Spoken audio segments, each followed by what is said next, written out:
Salut tout le monde, c'est Chris. Bon, honnêtement je ne sais même pas comment commencer cette vidéo parce que le dernier complément d'enquête qui est sorti hier soir à 23 h, enfin jeudi 7 décembre sur Gérard Depardieu est tout bonnement insoutenable. Alors de base je voulais vous faire une autre vidéo, sur une story time, je voulais vous faire quelque chose d'un peu plus... on va dire un peu plus fun, mais j'ai vu les extraits et je voulais vraiment qu'on en parle, et sachant qu'il y a plein de choses à dire, écoutez, prenez-vous quelque chose à manger ou installez-vous confortablement, mais je pense que vous allez être indigné comme moi. C'est parti. Mais si tu aimes le contenu de cette chaîne, n'hésite pas à t'abonner et activer la cloche de notification, comme ça tu seras toujours au rendez-vous et on pourra communiquer ensemble, échanger ensemble en barre de commentaires. Donc n'hésite pas à t'abonner, ça me fera extrêmement plaisir, ça prend que quelques secondes. Thank you. Bon, déjà, peut-être que certaines personnes ne connaissent pas Gérard Depardieu, donc c'est une, figure emblématique du cinéma français, il faut dire ce qui est, hein. Il est même connu à l'international, il est ami apparemment avec Poutine. Bon, ok, pourquoi pas, hein. Mais voilà, ça reste un personnage, si vous voulez, une personne voilà vraiment très connue dans le milieu du cinéma en France, qui a fait déjà parler beaucoup de fois de lui. Je me rappelle il y a quelques années de cela, déjà il faisait parler de lui parce qu'il avait déménagé en Belgique pour un truc d'impôt, de machin, enfin un truc dans ce style-là pour éviter de payer des impôts. Et ça avait fait déjà beaucoup parler, mais ce pourquoi il est extrêmement, on va dire, critiqué et connu, c'est pour son comportement avec les femmes. Et peu importe l'âge de ces dernières, il est vraiment connu pour avoir un comportement de porc, tout simplement. Voilà. Je pense qu'on a dressé le portrait du personnage et qu'on peut rentrer clairement dans le vif du sujet, parce que je vous dis, les extraits qui sont passés et qu'on a tous et toutes vus, je pense, passer sur les réseaux sociaux, c'est tout bonnement affreux ce qui s'est passé, c'est tout bonnement invraisemblable, tout ce qu'on a pu voir, les mots, les trucs, les machins, enfin... Déjà, on va parler un petit peu du complément d'enquête en soi et on va revenir sur ces faits-là. L'acteur Gérard Depardieu, accusé de viol et d'agression, a répondu aux accusations dans une lettre. Voici ce qu'il a dit. En fait, l'acteur de 74 ans est mis en examen depuis 2020 pour agression sexuelle sur la comédienne Charlotte Arnoux. L'actrice l'accuse d'avoir glissé sa main dans sa culotte et l'avoir violée en 2018 dans son hôtel particulier parisien. Alors l'acteur ne s'est que très rarement exprimé sur le sujet. La dernière fois c'était en printemps dernier, après la publication de nouveaux témoignages à son encontre sur Mediapart. Dimanche donc, le journal Le Figaro a publié une lettre ouverte écrite par l'acteur. Dans cette lettre, il continue de nier les faits et évoque des rapports consentis. Une femme est venue chez moi une première fois, le pas léger montant de son plein gré dans ma chambre. Elle dit aujourd'hui y avoir été, avant d'ajouter un peu plus loin qu'elle voulait chanter avec moi les chansons de Barbara au cirque d'hiver. Je lui ai dit non, elle a déposé plainte. Alors de son côté, la comédienne a qualifié les propos de l'acteur d'immondes. Elle a aussi dénoncé sa stratégie de communication et l'accuse de se placer en tant que victime pour semer le doute. A noter d'ailleurs que 13 autres femmes ont aussi dénoncé les agissements de l'acteur à Mediapart sans pour autant porter plainte. Bref, on vous tient au courant dès qu'on en sait plus. Charlotte Arnoux explique qu'elle était en état de sidération. D'un seul coup, je me retrouve être la petite fille face à son grand-père, qui obéit, et j'ai plus aucune prise sur mon corps, sur moi-même, je ne peux rien faire, alors que je n'ai qu'une envie, c'est de prendre la fuite et de partir en courant. Or, je ne peux pas. Gérard Depardieu assure lui aux policiers qu'elle était consentante, selon ses extraits d'audition, d'abord dévoilés par Le Parisien. J'ai touché ses jambes en lui disant qu'il fallait qu'elle prenne de la rondeur. J'ai senti dans son regard et son comportement une curiosité, une entente qui m'ont poussé à aller plus loin. Elle n'opposait pas de résistance. Elle avait un regard avec un mélange d'étonnement et de complicité. Des constatations médicales sont réalisées. Elles ne permettent pas d'établir un viol. La plainte est d'abord classée sans suite. Mais en mars 2020, Charlotte Arnoux porte de nouveau plainte. La juge d'instruction réexamine le dossier et décide cette fois de mettre Gérard Depardieu en examen. On a l'équipe de complément d'enquête qui a réussi à se procurer plus de 18 heures de rush filmé lorsque Gérard Depardieu est parti en 2018 en Corée du Nord avec l'écrivain Yann Moix.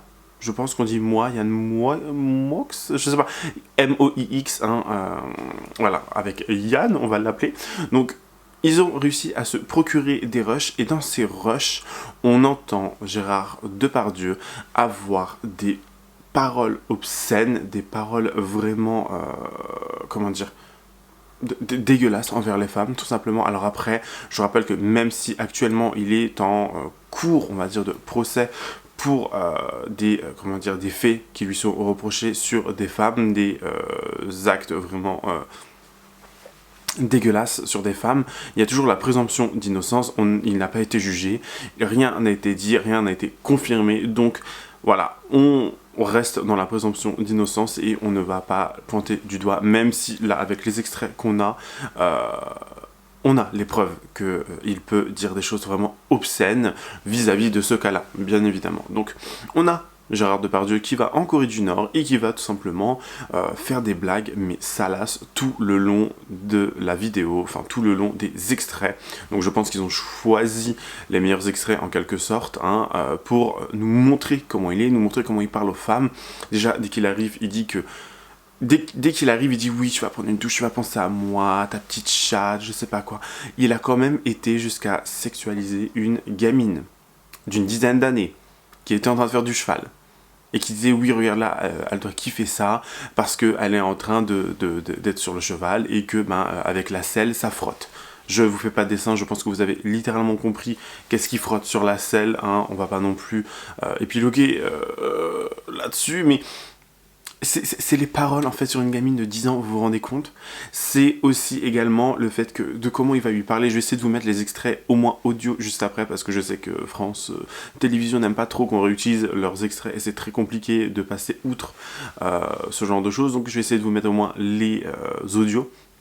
Il va dire au bout d'un moment, oui ma fifi c'est bien, en mode comme s'il parlait à un chien en fait. Vous voyez ce que je veux dire? Comme s'il parlait à un vulgaire animal, comme s'il parlait vraiment à quelque chose qu'il méprise et qui mérite aucun respect, quoi.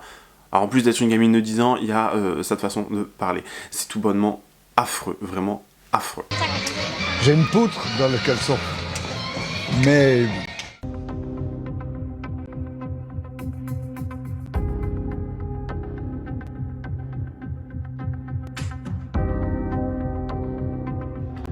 Tu vas te prendre une belle douche, tu vas penser à moi.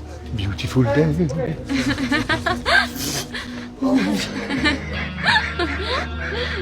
Sa petite chatte. Gérard Depardieu visite cette fois un haras. Et là encore, tout est matière à parler de sexe. Les femmes adorent faire du cheval. Elles ont le clito qui frotte sur le pommeau de la selle et là ça... Ah ben vous c'est normal, c'est des grosses salopes. Ça. Il va même jusqu'à sexualiser une fillette d'une dizaine d'années. Si jamais elle galope, elle jouit. C'est bien ma fifi, continue, tu vois, elle se gratte là.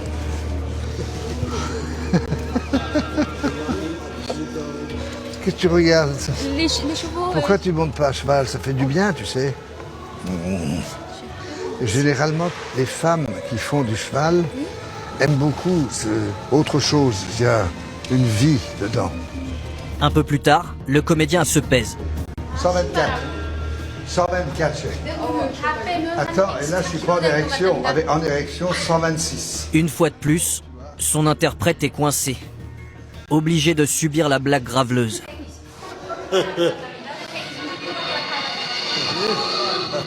Et à l'extérieur, l'acteur continue sur le même ton. On parlait de ça, pas ici.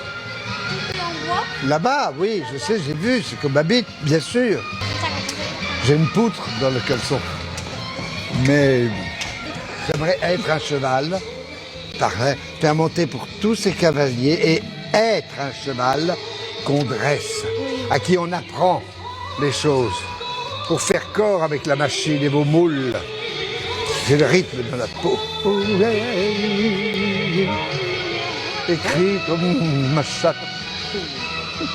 Gérard Depardieu finit même par annoncer qu'il va joindre le geste à la parole. Là, vas-y, prends la photo pendant que je touche le cul. Sa petite moule qui doit être bien touffue, bien poilue. Elle sent déjà la jument. On a d'autres également phrases qu'il a pu dire du style oui vas-y prends la photo pendant que je lui touche le postérieur, mais bon dit un peu plus vulgairement. Il y a quoi d'autre? Il y a le moment de la pesée, si vous voulez. Il va aller se peser, il dit qu'il fait 124 kilos. Et il va dire, tu sais, il va se rapprocher de la traductrice, un petit peu de la personne qui, qui les accompagne en Corée du Nord, donc une nord-coréenne qui traduit un petit peu à gauche, à droite. Il va aller vers elle, il va s'approcher. En plus, le mec est mastoc, hein, vraiment le mec est mastoc. Elle est petite, enfin, je dirais, je sais pas, 1m65, au moins 1m65. Lui, je sais pas combien il fait, mais il est hyper grand. Et mastoc surtout, il se rapproche d'elle, il fait, tu sais, hein, 2 kilos en plus en érection. Et je comprends pas, genre, le mec se rapproche d'elle, il lui dit oui, faudrait voir les images, je vous invite réellement à voir le reportage pour que vous puissiez comprendre. En fait, il y a vraiment un langage corporel, lui qui se rapproche d'elle, elle qui recule et qui est bloquée contre le mur, c'est vraiment, en fait, le lion et sa proie. Vous voyez ce que je veux dire? C'est exactement ça. Je plains surtout et énormément la femme qui a dû traduire tout ça. Vraiment, là, je sais pas comment elle a traduit tout ça. Je pense qu'elle a dû mentir parce que il devait dire des choses obscènes toute la journée. Franchement, la pauvre, je ne sais même pas comment elle a fait pour supporter ça, hein.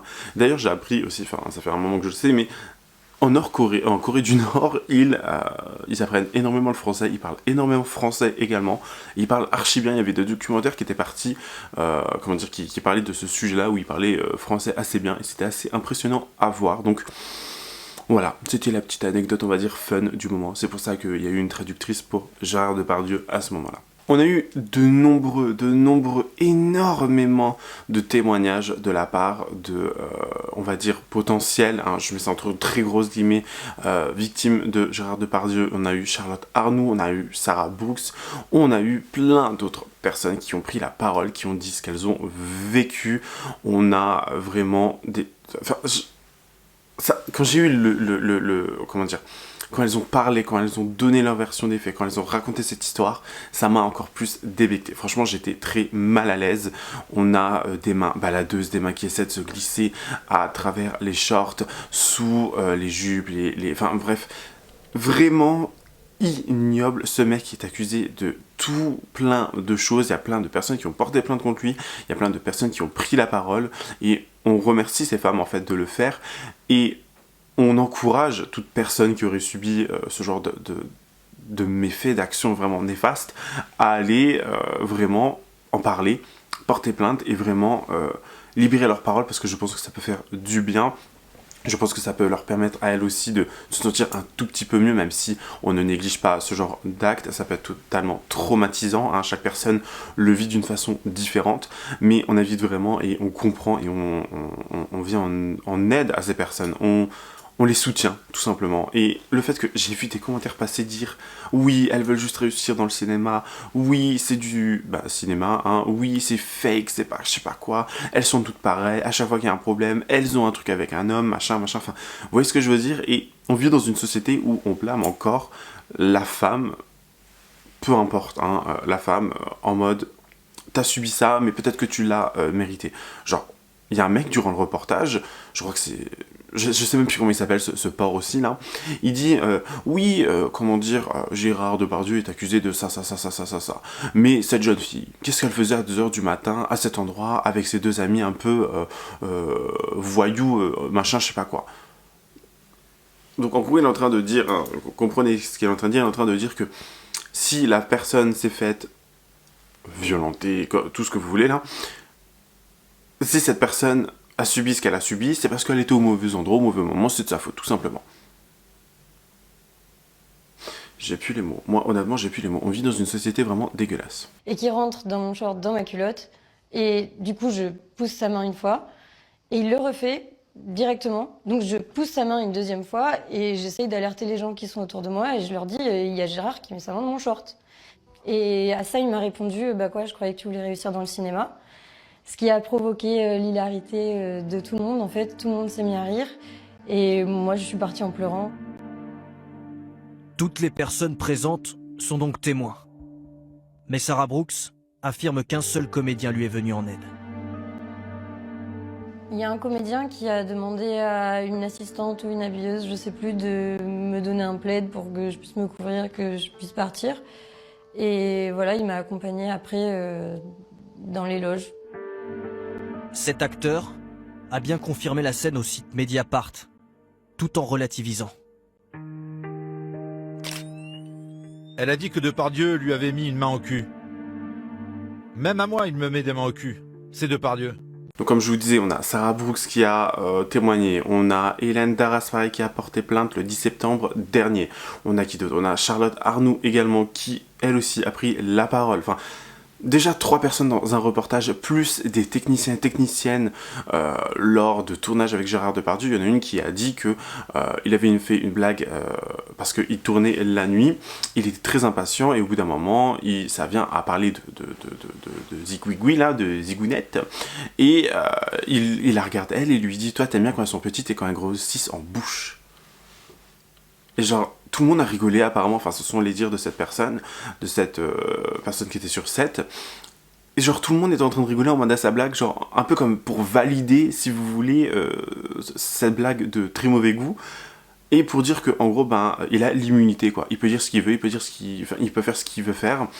Parce que bah, c'est monsieur cinéma, monsieur très connu dans le monde du cinéma, et il a été jusqu'à dire à des personnes « Oui, je pensais que tu voulais être célèbre dans le monde du cinéma et réussir dans le monde du cinéma. » Harvey Weinstein, Me Too, enfin, c'est exactement pareil, c'est exactement pareil.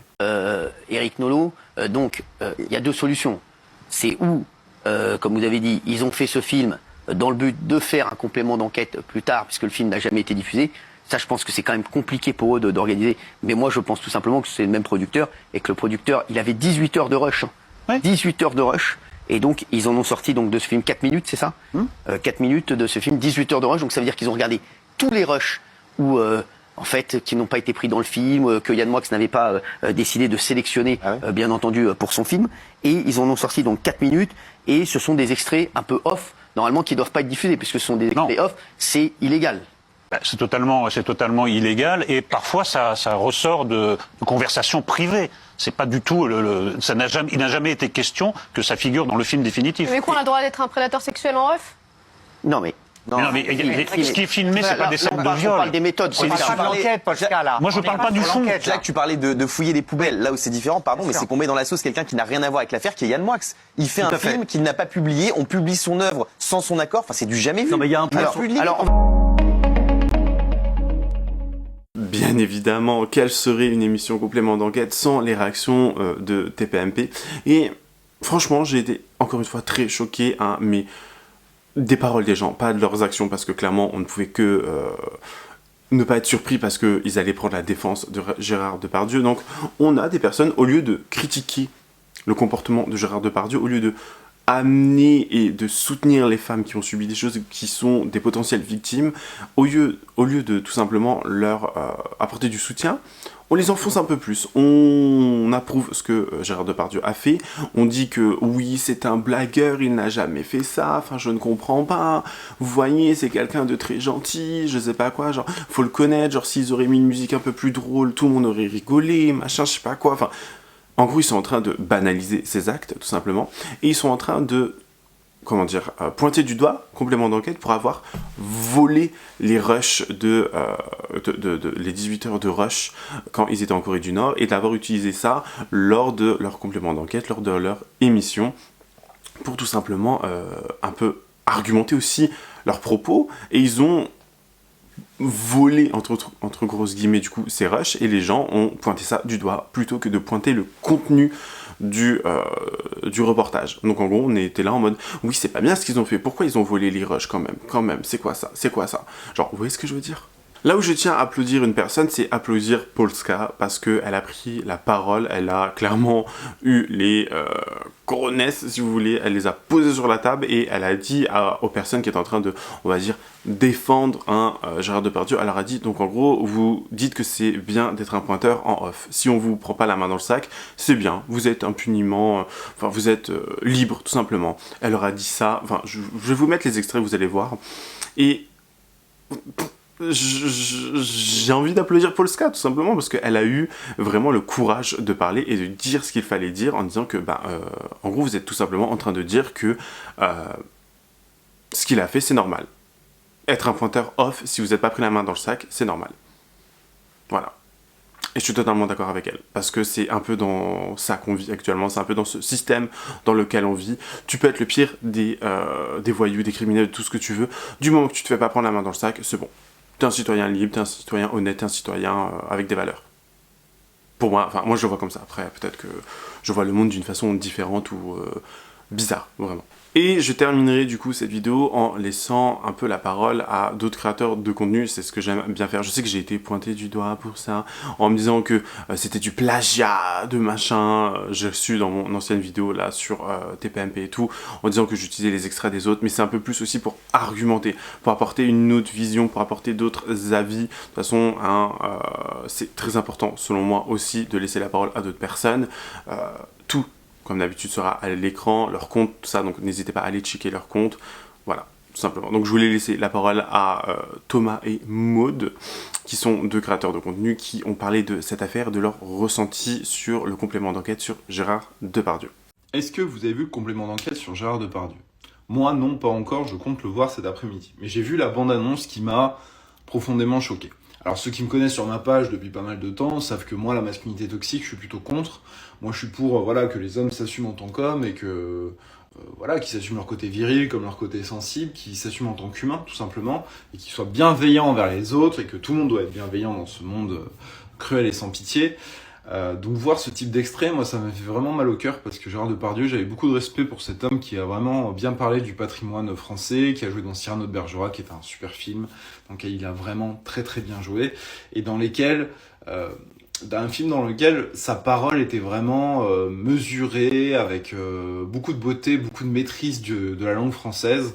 Donc le voir aujourd'hui balancer des trucs immondes et dégueulasses à des pauvres femmes qui n'ont rien demandé, ça m'attriste profondément. Encore une fois, c'est un peu une idole d'enfance qui tombe, dont on découvre le vrai visage. Je maintiens, je pense peut-être qu'il n'était pas comme ça depuis le début, mais je pense que la célébrité, le pouvoir, l'argent, ça déforme les gens sur le long terme, quand on n'a pas les pieds sur terre. Donc je pense sincèrement que c'est ce qui lui est arrivé. Ou alors peut-être ça a toujours été quelqu'un comme ça et personne ne l'a dit. Et visiblement, il y a aussi des témoignages qui vont dans ce sens-là. Et voilà, si je regrette aussi de voir qu'il y a des mecs qui puissent défendre ça. Franchement les gars, je le dis, moi j'ai été élevé avec une culture de l'humour à base de Bigard, Dubosc, Elie Moon, Gad Elmaleh, donc on peut pas dire forcément les meilleurs exemples du politiquement correct ou du très fin, à part peut-être Gad Elmaleh qui c'est des trucs un peu plus sympas. Et pourtant, aujourd'hui, je défends pas du tout les propos qui sont dits. On peut pas dire que c'est dans le cadre de la blague. On peut pas défendre comme ça, que c'est juste rigolo. Il y a le regard, les gestes, la façon de le dire, c'est tout est dégueulasse. Je suis désolé, tout est dégueulasse. Imaginez une seconde qu'il y a une de vos sœurs ou votre mère se fasse regarder par un mec comme ça, pas loin. Mais c'est vous pétez un câble, vous avez envie de mettre une droite au mec. Donc je pense que ça doit nous servir de bon exemple, comme quoi de choses à ne pas faire. J'espère que plus personne n'a ce type de comportement. Malheureusement, j'ai assez d'amis filles qui me confirment que ça existe, hélas. Donc je pense qu'encore une fois, c'est un complément d'enquête à regarder et à bien mentionner que voilà, se dire qu'il y a des mecs qui sont comme ça et qu'il faut absolument cesser ce genre de comportement, il faut être bienveillant vers les autres. Et moi ça me désole de voir qu'aujourd'hui on prend en exemple des mecs malveillants et qui ont un peu une haine des femmes ou une volonté de pouvoir, alors que quand t'es dans les années 90, t'étais blindé de films d'action, mais t'avais des figures masculines qui étaient très bienveillantes, qui œuvraient en fait pour le bien de leur famille, leurs amis, la femme qu'ils aimaient. Voilà, Arnold Schwarzenegger, Jean-Claude Van Damme, Sylvester Stallone, c'était certes des héros masculins, mais je trouve qu'ils étaient assez inspirants, simples mais inspirants. Et puis dans les années 2000, on a quand même eu Aragorn, quoi. Je veux dire, peut-être je suis fan de Seigneur des Anneaux, mais je veux dire, c'est une figure masculine qui est hyper intéressante et hyper inspirante, quoi. Il est fort, il est viril, il est courageux et en même temps, il garde énormément de bienveillance et de cet esprit familial auquel on devrait tous aspirer, pardon. Donc voilà, c'était mon petit avis sur la situation. Si vous êtes resté jusque-là, commentez Cyrano de Bergerac. Et puis je veux bien voir vos avis, politiquement corrects s'il vous plaît, respectez-vous dans les commentaires, que vous soyez un garçon ou une fille, que vous soyez d'accord ou pas d'accord, respectez-vous s'il vous plaît, qu'on ait des débats intelligents. Je veux bien croire que c'est la télé, c'est un complément d'enquête, donc tout est fait pour que ce soit forcément mis sur l'accent du drame et que ça fasse un maximum de buzz. Mais voilà, les paroles sont les paroles, les personnages sont les personnages. Dites-moi ce que vous en pensez. Alors, autant le complément d'enquête sur Cyril Hanouna, on n'a pas appris des dingueries, mais alors celui qui est diffusé ce soir sur Gérard Depardieu, j'ai regardé quelques extraits déjà mis en ligne, et je ne sais pas si je vais avoir la force de regarder en entier, tellement ça me met en colère. Le mec, c'est un véritable porc, et encore c'est gentil. Il parle de cul toutes les 5 minutes. Quand il regarde des jeunes filles monter à cheval, il ironise sur le fait que comme ça leur frotte le clito sur la selle. Bref, enfin ce mec est immonde, c'est même pas ça qui me met le plus en colère, c'est le fait que personne autour ne dise rien. Gérard Depardieu fait par exemple très régulièrement des blagues très graveleuses à sa traductrice lors d'un voyage en Asie. Clairement la dame a pas l'air très à l'aise, mais personne ne lui dit strictement rien. Et c'est comme ça que ce monsieur a pu être un gros porc pendant des années, parce que vous comprenez, c'est un monstre du cinéma, il est connu, patati, patata. On s'en fout. Mesdames et même messieurs, toutes les personnes qui ont besoin de l'entendre, ce n'est jamais ok qu'on ne vous respecte pas, qu'on vous touche sans votre consentement ou qu'on vous force. Donc parlez si c'est le cas, même à un proche si ce n'est pas la police. Mais dites-le, ne le gardez pas pour vous, car ce genre de gros dégueulasse, il ne s'arrêtera pas à vous malheureusement. Enfin, voilà, c'est la fin de cette vidéo. Honnêtement, je suis encore secoué de ce que j'ai pu voir, de ce que j'ai pu entendre. Dites-moi en commentaire ce que vous en avez pensé, dites-moi en commentaire ce que vous pensez de ce complément d'enquête. On va débattre ensemble, espérons que vous soyez tout aussi offusqués que moi. Je pense qu'il y aura toujours quelques personnes qui défendront l'ogre, comme les gens l'appellent, mais voilà, n'hésitez pas à vous abonner, activer la cloche de notification, lâcher un petit pouce bleu et me rejoindre sur les réseaux sociaux, tout sera en barre d'infos. Moi je vous fais plein de gros bisous, je vous dis à la prochaine, prenez soin de vous, bye guys.